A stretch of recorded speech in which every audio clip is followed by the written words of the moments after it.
Magazine दिखाना, किताबों से कोट करना राहुल जी, अखिलेश जी, अभिषेक जी को अलाउड नहीं है, पर ब्लू आइड बॉय को अलाउड है सर, अलाउड है सर। मैं नाम नहीं ले रही हूँ, अच्छी बात बोलिए। आप सही कहते हैं सर कि देश देख रहा है, देश सच में देख रहा है कि कैसे ऑपोजिशन आ भी करती है तो हो जाती है बदनाम, और वो कत्ल भी करते हैं तो चर्चा नहीं होता। और हम मानते हैं कि एलओपी का सलाहकार कोई नहीं है सर, परंतु प्रधानमंत्री जी का सलाहकार बनके उनको सदन में आने से रोक दिया ये कहकर कि महिला सांसदों से उनको खतरा है। सर, आपने तो हमको देशवासियों के सामने आतंकवादी बना दिया, और जबकि असली आतंकवादी इस देश में साइकिल चला के घुस जाते हैं और पैदल वापस चले जाते हैं, आप उनको रोक नहीं पाते।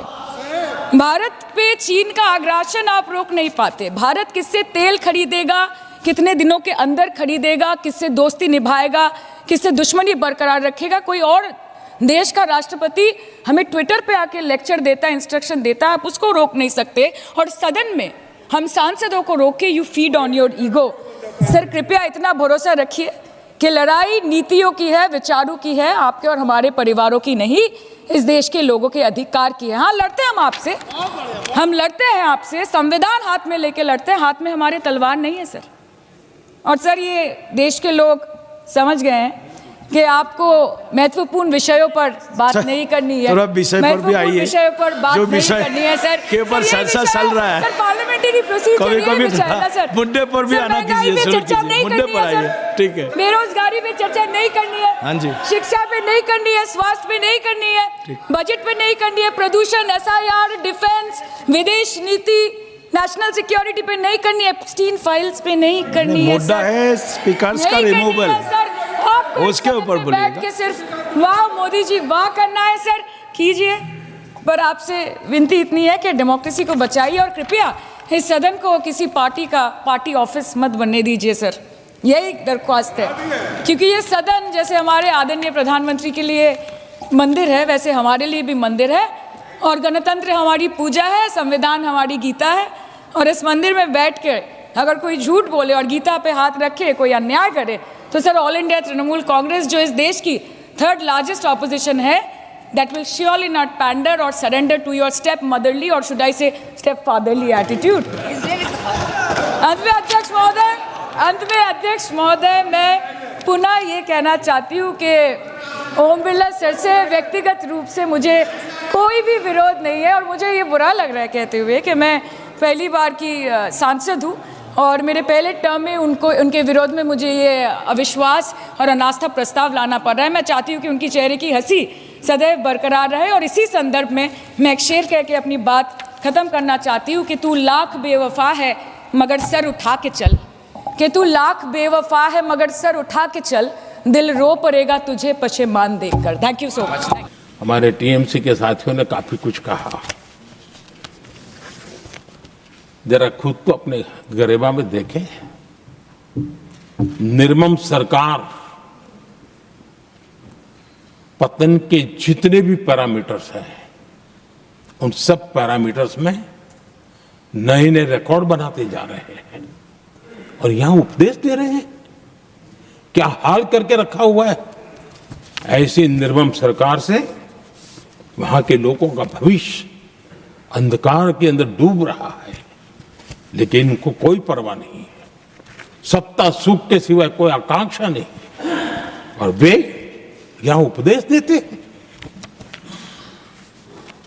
घुसपैठ, दुनिया का समृद्ध से समृद्ध देश भी अपने यहां गैर कानूनी नागरिकों को बाहर निकाल रहा है। हमारे देश में घुसपैठियों को बचाने के लिए अदालतों को तब तक प्रेशर पैदा किया जा रहा है। मेरे देश का नौजवान कैसे ऐसे लोगों को माफ करेगा जो घुसपैठियों की वकालत करने के लिए ताकत लगा रहे हैं। और घुसपैठिए मेरे देश के नौजवानों के हक छीन रहे हैं, उनकी रोजी रोटी छीन रहे हैं, आदिवासियों की जमीन छीन रहे हैं, बेटे बेटियों के जिंदगी पर खतरे पैदा हो रहे हैं। लेकिन उनके लिए महिलाओं पर अत्याचार होते रहे, सत्ता नीति के सिवा कुछ करना नहीं, और वो यहां पर हमें उपदेश दे रहे हैं। और ऐसे चिंताजनक सभी विषयों पर आंखें मूंद करके बैठे हुए वो लोग हैं। एक हमारे माननीय सदस्य काफी कुछ बोल रहे थे, जिनकी पूरी सरकार शराब में डूब गई, जिनके शीश महल घर घर में नफरत का कारण बन गए,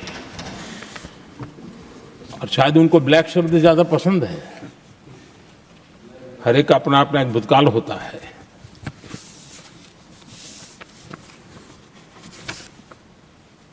पता नहीं ब्लैक के साथ उनका क्या पुराना रिश्ता है। आदरणीय सभापति जी, ऐसे सभी साथियों से मैं आज जरूर कहूंगा, तुम कितना दुनिया को धोखा दोगे, तुम कितना दुनिया को धोखा दोगे। आईना देख लिया तो अपनी सच्चाई कहां छिपाओगे।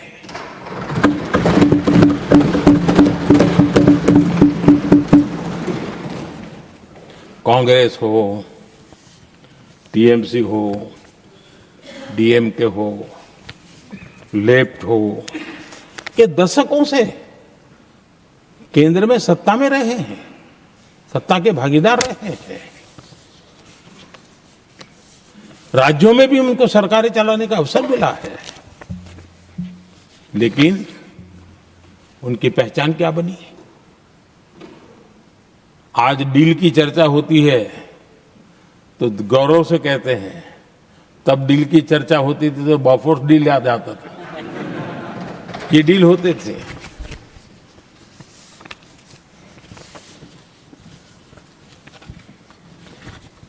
उन्होंने सिर्फ जेब भरने का काम किया।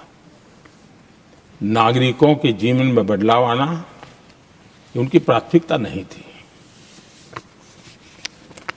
आदरणीय सभापति जी, मैं कुछ उदाहरणों के साथ भी बात बताना चाहता हूं, क्योंकि यहाँ चर्चा में ये सारे विषय आए हैं और इसलिए मुझे लिए कहना बहुत जरूरी है। अब एक उदाहरण देता हूं मैं बैंकिंग सेक्टर का।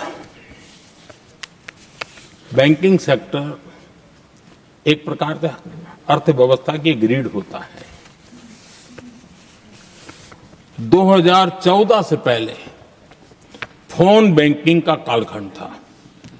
नेता के फोन जाते थे और उसके आधार पर करोड़ों रुपया दे दिए जाते थे, और गरीबों को तो बैंकों में दुत्कार मिलती थी, नफरत होती थी। देश की 50% से ज्यादा आबादी बैंक के दरवाजे तक नहीं देख पाई थी। कांग्रेस के नेताओं के फोन पर अरबों रुपये लोगों को दे दिए गए, और जो ले जाते थे वो अपनी पर्सनल प्रॉपर्टी मान करके पैसे हजम कर जाते थे। यही खेल चलता रहा।